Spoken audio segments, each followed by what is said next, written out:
Hello बच्चा लोग। तो कैसे हैं आप सभी लोग। आप सभी का एक बार बहुत बहुत स्वागत है हमारे चैनल JRM एजुकेशन अब में।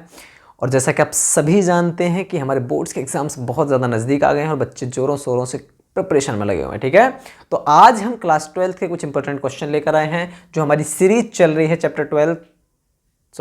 क्लास 12 के जो चैप्टर वाइज जो हैं वो हम क्या लेकर आए हैं, इंपॉर्टेंट क्वेश्चन लेकर आ रहे हैं। ठीक है बेटा, तो ये इंपॉर्टेंट कुछ बोर्ड्स के लिए इंपॉर्टेंट टॉपिक्स हैं जो बोर्ड्स के मटेरियल के और बोर्ड के पॉइंट ऑफ व्यू से आपके लिए बहुत ज़्यादा इंपॉर्टेंट है। ठीक है, तो चैप्टर 4 जो है फिजिक्स का क्लास 12 का, तो बच्चे उनके लिए हम क्या लेकर आए हैं, चैप्टर 4 के इंपॉर्टेंट जितने भी टॉपिक हैं वो हम कवर करा रहे हैं। हमें चैप्टर वाइज चैप्टर हम करवा रहे हैं, तो आपको पता है। तो जिसने नहीं देखी है वीडियो वो जाके पहले वाली वीडियोस देखें और जितने भी इंपॉर्टेंट टॉपिक्स हैं उनको कवर करें। ठीक है बेटा, चलिए शुरुआत करने से पहले वीडियो को लाइक कमेंट एंड शेयर कर दीजिए। और एक सबसे मेन बात, क्या चैनल को सब्सक्राइब कर लीजिए। ठीक है, चलिए चैनल को सब्सक्राइब नहीं करते हैं बहुत से बच्चे। चलिए ठीक है बच्चा लोग, तो आज हम करने वाले हैं इंपॉर्टेंट टॉपिक्स। तो पहला टॉपिक स्टार्ट करते हैं। पहला क्या है, तो पहला चैप्टर जो है हमारा वो moving charge and magnetic field, physics class 12 का है। ठीक है, चलिए तो पहला टॉपिक इंपॉर्टेंट है वो है बायो-सावर्ट लॉ। अगर बायो-सावर्ट लॉ आपको पढ़ा तो होगा, सभी ने पढ़ा ही है। ठीक है, आपको उसमें ज़्यादा इतना पढ़ने की नहीं, बस उसकी स्टेटमेंट वगैरह पढ़ लेना ताकि आप उसकी एप्लीकेशन वगैरह नॉर्मली कर सकें। ठीक है, तो अगर आप स्टेटमेंट कर लेंगे तो उसकी एप्लीकेशन आप नॉर्मली आराम से कर सकते हैं। ठीक है, चलिए तो पहला टॉपिक है आपका बायो-सावर्ट लॉ कर लेना आप। ठीक है, इतना सफिशिएंट रहेगा इसके लिए, स्टेटमेंट पढ़ लेना इसकी आप। ठीक है, बाकी आप एप्लीकेशन वगैरह इसकी कर ही लेंगे फिर। चलिए सेकंड टॉपिक क्या है, magnetic field due to a current carrying loop. बहुत बेटा बहुत इंपॉर्टेंट है ये। ठीक है, क्या है कि मैग्नेटिक फील्ड निकालना है किसके द्वारा, करंट कैरिंग लूप के द्वारा निकालना है। वो भी किसकी क्या करनी है बेटा, इसकी डेरिवेशन कर लेना। आप क्या कर लेना है, इसको डेरिवेशन क्या करनी है, इसकी आपको कवर करनी है। ठीक है, तो पहले वाले का बायो-सावर्ट लॉ से सिर्फ स्टेटमेंट वगैरह उसके एप्लीकेशन वगैरह कर लेंगे आप। दूसरा आप मैग्नेटिक फील्ड निकालना, आपको करंट कैरिंग लूप की वजह से मैग्नेटिक फील्ड निकालना, उसके डेरिवेशन आपको आना चाहिए। ठीक है, थर्ड टॉपिक क्या है, थर्ड टॉपिक कह रहा है एम्पियर्स लॉ। बहुत इंपॉर्टेंट है एम्पियर्स सर्कुलर लॉ, आपको पता होगा। तो एम्पियर्स लॉ जो है वो आपको स्टेटमेंट पढ़ के जानी है उसकी। ठीक है, अगर आप स्टेटमेंट कवर कर लेते हैं देन आपके लिए सफिशिएंट है। ठीक है, और वही कि जो जो इंपॉर्टेंट टॉपिक्स हैं उनको अगर आप कर लेंगे ना, तो मैंने कहा ना 70-80 अगर आप इंपॉर्टेंट भी कर लेंगे, अगर जितने भी इंपॉर्टेंट टॉपिक्स हैं, अगर जिन्होंने अभी तक नहीं पढ़ा है वो भी 70-80 कर लेंगे। लेकिन जो बच्चे पढ़ कर आए हैं और जो इंपॉर्टेंट मटेरियल है जो एग्जाम के पॉइंट ऑफ व्यू से बहुत ज़्यादा इंपॉर्टेंट है, अगर वो आप कवर कर लेते हैं तो आपका 90-95 प्लस आप कर सकते हैं फिजिक्स में। ठीक है, चलिए और भी सब्जेक्ट्स का जो भी इंपॉर्टेंट है वो मैं करवा दूंगा। ठीक है, बाकी जो मेन है वो फिजिक्स और मैथ्स वगैरह होगा। ठीक है बेटा, चलिए तो वही कि करते रहिए आप सभी लोग। मैंने कहा ना, अगर 90 प्लस करना है आपको, 95 करना है, तो आपको ये करना पड़ेगा कि जो आपने पढ़ा हुआ है पहले तो वो, और बाकी जो क्या कहते हैं ये जो इंपॉर्टेंट मटेरियल है एग्जाम वाला, ये आप कर लेंगे। ठीक है, तो आपका हो जाएगा, बहुत इजी रहेगा, नॉर्मल रहेगा, टेंशन लेने की ज़रूरत नहीं है। ठीक है, मेहनत करेंगे तभी कुछ होगा। चलिए नेक्स्ट टॉपिक देखेंगे, 3 होगा बेटा। 4 देखेंगे सोलेनॉइड का, आप क्योंकि टॉरॉइड वगैरह हटा दिया गया इस बार। ठीक है, तो सोलेनॉइड आ रहा है सिर्फ, तो सोलेनॉइड्स का आप डेरिवेशन कर लेना और इससे आप न्यूमेरिकल करके जाना।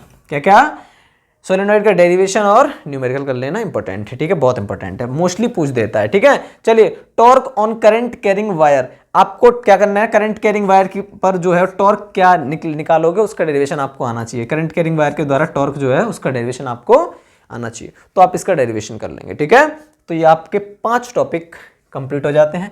यही टॉपिक होते हैं, बार बार रिपीटेड रहते हैं क्वेश्चन। ठीक है, ऐसे तो कुछ है नहीं कि कुछ नया डाल देगी CBSE, कुछ नहीं डालती, बस वही देखो सिलेबस तो वही रहता है। और हाँ, जो बच्चे नीट वगैरह की तैयारी करते हैं उन्हें तो चलो आउट ऑफ सिलेबस, बहुत से कुछ आउट ऑफ सिलेबस भी नहीं होता, बस वो उनको कॉन्सेप्ट थोड़ा सा डीपली क्लियर रहता है। ठीक है, अब बोर्ड्स के बच्चे हैं, आपको इतना डीपली पढ़ने की जरूरत है नहीं फिलहाल भी, पर फिर भी MCQs वगैरह क्यों, अब ऑब्जेक्टिव क्वेश्चन आ रहे हैं तो आपको पढ़ने की जरूरत तो है डीपली, बट वही है ना कि वही क्वेश्चंस रिपीटेड रहते हैं मोस्टली, जो हर बार कॉन्सेप्ट क्लियर रहते हैं आपके। जो कॉन्सेप्ट से बार बार क्वेश्चन पूछता है उसी से इस बार पूछेगा, कुछ नया तो पूछेगा नहीं। ठीक है, और कुछ गिने चुने टॉपिक ही होते हैं चैप्टर में जिनसे क्वेश्चन पुटअप किए जाते हैं कि जो CBSE जो वो इससे पुटअप करेगी क्वेश्चन, तो वो बच्चों को पता होते हैं। कुछ नालायक क्वेश्चन पढ़ते नहीं है, आपको सब कुछ पता है, आपको ये भी पता है कि ये आने वाला है, फिर भी नहीं करो तो फिर तो आपकी नालायक बनती है वो, है ना, समझ रहे हैं। फिर आपसे बेवकूफ़ कोई नहीं, मैं आपको नहीं कह रहा, जो पढ़ रहे हैं उनके बच्चे की तो बात ही नहीं, मैं उनकी कह रहा हूँ जो बिल्कुल नहीं पढ़ रहे हैं, जिन्हें ये पता है कि एग्जाम में आएगा फिर भी नहीं कर रहे हैं। मैंने एक और बात देखी है, जो बच्चे चीटिंग वगैरह करते हैं उनसे भी एक सवाल पूछना चाहता हूँ, जो बहुत से बच्चे मैंने से देखे हैं। चलो इसे अभी करते हैं थोड़ा सा 2 मिनट बाद। एक बात, जो बच्चे ये कहते हैं कि जो बोर्ड्स एग्जाम में या फिर बोर्ड के वगैरह में जो चीटिंग वगैरह लेके जाते हैं, मुझे तो ये समझ नहीं आता वो चीटिंग में लेके क्या जाते हैं। अगर वो चीटिंग में ये लेकर जाते हैं कि ये स्लिप ये क्वेश्चन आएगा, तो नालायक कोई, अगर तुम्हें पता है कि ये क्वेश्चन आएगा तो उसे पढ़ लो, उसे चीटिंग ले जाने की क्या जरूरत है। एक तो आपको देखो रिस्क ले रहे हो आप बहुत बड़ा, चीटिंग लेके जाओगे, पकड़े गए तो 4-5 साल के रेस्ट्रिकेट किए जाओगे वो अलग, फाइन लगेगा वो अलग, और जेल वगैरह जाओगे वो अलग, ठीक है। तो एक बात बताओ, और लाइफ का फिर तो बंटा गोल हो जाए, 4-5 साल के लिए कोई रेस्ट्रिकेट कर देगा तो फिर तो आप पढ़ ही नहीं पाते, फिर आपकी ज़िंदगी खराब हो जाती है, लाइफ आपकी एकदम डिस्ट्रॉय हो जाती है एक तरीके से, ठीक है। तो मुझे एक बात बताओ, जब तुम्हें पता होता है, जो बच्चे लेके जाते हैं मैं उनकी बात कर रहा हूँ, पर ना लेके जाए, अच्छी मैं ये कह रहा हूँ कि बेटा इस चीटिंग वगैरह वाली बात से ना आप दूर ही रहना। अगर आप चीटिंग करते हो पकड़े गए ना तो बहुत खामियाजा भुगतना पड़ता है, आप इसको भुगतना पड़ेगा आपको, वो मेरी जिम्मेदारी नहीं है फिर, ठीक है। तो मैं उनसे ये कहूँगा कि जब आपको पता होता है बेटा कि चीटिंग वाले ये वाला क्वेश्चन आने वाला है, उसको आप फर्रा बना के ले जाते हैं, 2-4 पे जो भी ले जाते हैं, कोई कुछ पैरों में लगा, बहुत से में चीटिंग पकड़ जाता पता चलता है ना, कोई पैरों में लगा के ले गया है, कोई बेल्ट में लगा के ले गया है, कोई कहीं अल्लाह को। जब तुम्हें पता है कि ये क्वेश्चन आने वाला है, जब तुम्हारे टीचर ने बोल दिया है कि ये इंपॉर्टेंट है, तो उसे लेके कहे जा रहे हो बे, हैं 2-4 बार उसकी प्रैक्टिस नहीं कर सकते हो? प्रैक्टिस कर लोगे तो दिमाग में लिख लोगे तो फिर वहाँ लेने की जरूरत ही क्या पड़ेगी, है। तो मुझे ऐसे नालायकों से बड़ी नफरत होती है जिन्हें पता है कि एग्जाम में ये आने वाला है क्वेश्चन, फिर वो चीटिंग करके लेके जाते हैं। तो ऐसे बच्चे थोड़ा सा समझ अपना ध्यान दें कि ये सारी चीज़ें अच्छी नहीं है बेटा, ठीक है। ये तुम्हारी फ्यूचर को डिस्ट्रॉय कर सकती है, फ्यूचर एकदम क्या कर सकते हैं, खराब कर सकती है तुम्हारे, ठीक है। तो चीटिंग वगैरह कभी मत ले जाना, ठीक है। अगर आपको पता है कि क्वेश्चन आ रहा है तो उस इंपॉर्टेंट को प्रैक्टिस कर लो। वही मैं कह रहा हूँ, आपको पता होता है कि इंपॉर्टेंट क्वेश्चन क्या है, लेकिन आप पढ़ते नहीं हो, तो फिर वो लापरवाही वाली बात हो जाती है, ठीक है। फिर खामियाजा भुगतना उस चीज़ का, फिर आपको पनिश भी आपको किया जाएगा जब चीटिंग आप कर रहे हो, तो ठीक है। चलिए, और साथ में साथ पता है क्या होता है, जब चीटिंग करते हुए पकड़े जाते हैं ना, तो आसपास बच्चे और डिस्टर्ब हो जाते हैं ना, एग्जाम वो दे रहे हैं आपकी वजह से, वो और डिस्टर्ब हो जाते हैं कि ये भी तो कर, वो सोच लेते हैं ना एग्जाम, ये भी तो नहीं कर रहा था सामने वाला साइड वाला, तो उनसे तो उनका टाइम वेस्ट भी कर देते हो तुम, हमारी तो लाइफ खराब हो रही है, उनका भी थोड़ा टाइम वेस्ट कर देते हैं एग्जाम के बीच में। तो ये लापरवाही ना करें आप, ठीक है बेटा। चलो next question, next topic, force between 2 current carrying parallel wire. तो ठीक है, तो 2 करंट में क्या, 2 करंट में पैरेलल वायर हैं जिनमें क्या हो रहा है, करंट कैरिंग हो रहा है, करंट कैरी हो रहा है, ठीक है बेटा।